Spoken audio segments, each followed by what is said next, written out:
I know we're up against it here. I want to make sure I get some time to run you through the no huddle. There's nobody I like better on the no huddle on your feet. You're perfect with it. But you want to just toss out whether it's 11 through 15, whether it's 16 through 20, any of like the last couple rounds, late round upside. If there's one or two players you find yourself landing more than any, what's a last round sleeper for us? Mentioned Daryl Henderson. I just think he's too cheap.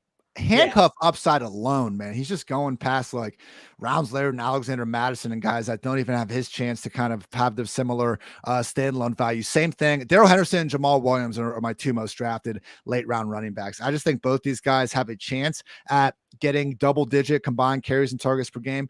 I get it, not a role that you're thrilled about starting, but we've been in those big time, start 13 guys type of leagues. And hey, if you can get 10 plus carries and targets during some of these bye weeks, you're feeling okay sometimes. So I think, again, with that on top of their potential to immediately be in the RB2 range of just one injury away, I think well worth it. Also, Jahan Dobson is someone that, and Rondell Moore, I think. These are just two guys that I don't think they don't need much to go right in order to have triple-digit targets as early as this season, just based on all the offseason moves. Loving both of those. And any other final targets?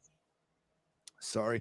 Jalen Tolbert, Joshua Palmer, Isaiah McKenzie. These are all wide receiver threes that I think are in the sort of offenses where we should actually be willing to embrace the wide receiver three. I mean, Tolbert, we're already seeing it with Gallup banged up and Washington out, how he could be thrust into be the number two. It looks like Palmer is on the verge of, unseating Guyton completely. Even if he doesn't, he's one injury, I think, to either Keenan or Mike away from really being elevated in a hurry. Isaiah McKenzie, shooting up the ranks, but probably should be, man. Like at a minimum, he should be going where Jamison Crowder was kind of going before. So again, all those guys, you could argue discount versions of like what we thought Russell Gage was going to be.